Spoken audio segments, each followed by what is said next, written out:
Hello everybody, it's me again with another delicious chocolate recipe. Christmas is approaching very fast, and personally I associate Christmas with a lot of chocolate, but as we all know, it's still a little bit hard these days to find a good chocolate cake. So today I'm going to be making an easy chocolate cake that's absolutely indulgent, delicious, and quite easy to make. Most of it just comes out in one bowl, so you don't need a lot of dishes to wash later on. So yeah, I cannot wait to start. Right, so we're gonna need to make our vegan eggs, and the way I like to do it is using flax seeds. So we're just making a flax egg. So you need 2 tablespoons of flax seeds and 5 tablespoons of water. Now mix that and let it sit for about 5 to 10 minutes. This will help it gel and thicken up. So you will need 1.5 cups of all-purpose flour, 1.5 cups of light brown sugar, 3/4 cup of cocoa powder. Now you need 2 teaspoons of bicarb. It's really important that you get those right, the measurements.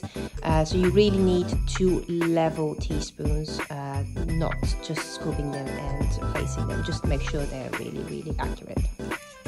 And 2 teaspoons of baking powder. Once again, make sure they're level and they're accurate. Okay, so stir the dry ingredients together.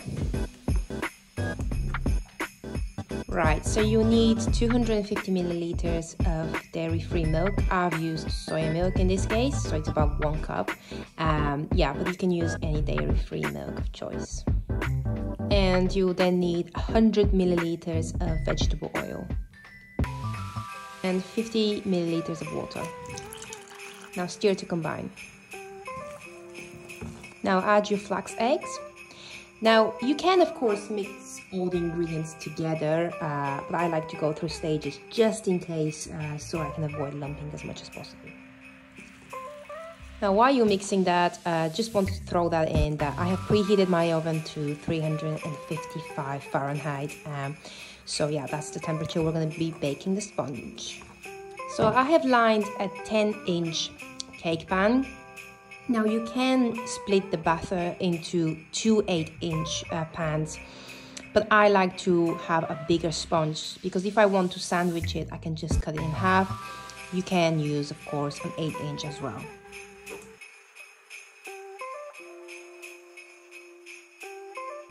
And that's it. Let's bake this for 30 minutes in the oven and avoid opening the oven as much as possible.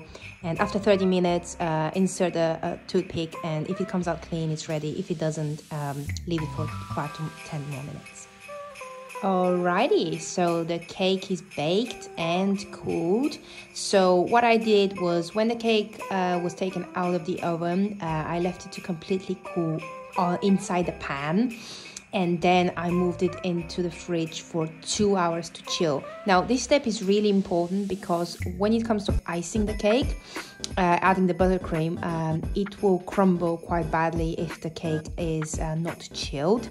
So yeah, so it's really important that you follow the chilling process. Right, so we need to make the vegan buttercream, and this is 2/4 cup of vegan butter that is soft and at room temperature. This is 1 cup of powdered sugar, 1/3 cup of cocoa powder. Add 2 tablespoons of dairy-free milk. I am using soy milk, and mix. Right, look at this. We have smooth chocolate vegan buttercream ready for the cake. So you have 2 options. You can slice the sponge in half. As you can see, it's quite thick, so it's perfect for 2-layer cake. So you can slice it in half and kind of ice the middle and add a layer on top, and then add more icing on top. It's really totally up to you how you want to proceed from here.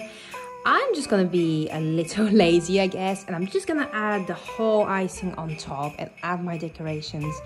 And that's it. So when I slice it, I have a sponge at the bottom and thick icing at the top. So this is how I'm gonna play it. I know what you're thinking. You're thinking, oh my god, this cake is so bad for you, it's so unhealthy.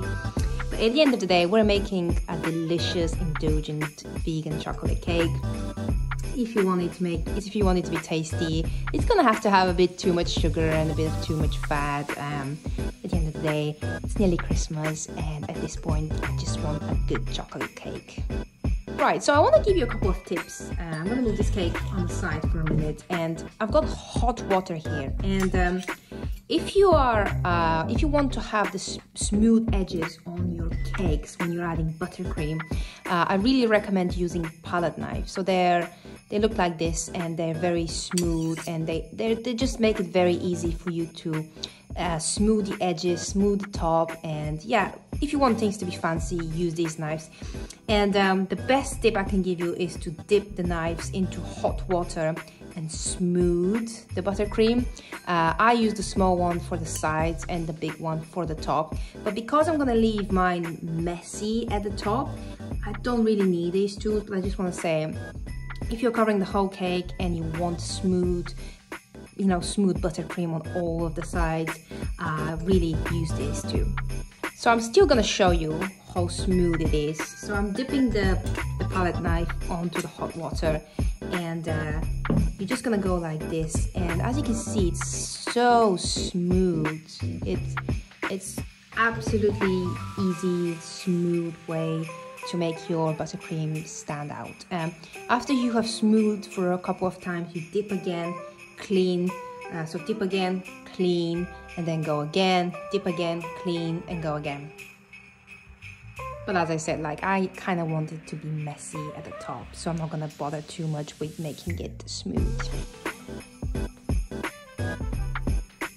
Right, so in terms of decorations, you can just leave it as it is right now, but you can go a little bit fancy and add more stuff on top. I'm gonna go a bit more fancy and add more stuff on top. So I've got shaved chocolate, and I've got some whole chocolate squares, and this is pretty much where my decoration is gonna end.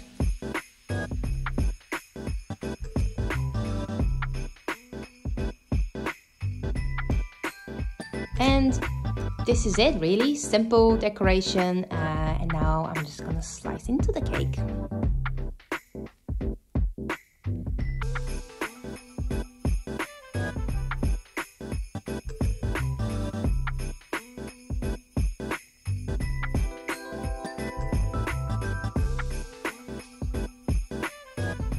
Okay, so I feel like I haven't showed my face for a while, so I'm gonna do a taste test of this chocolate cake.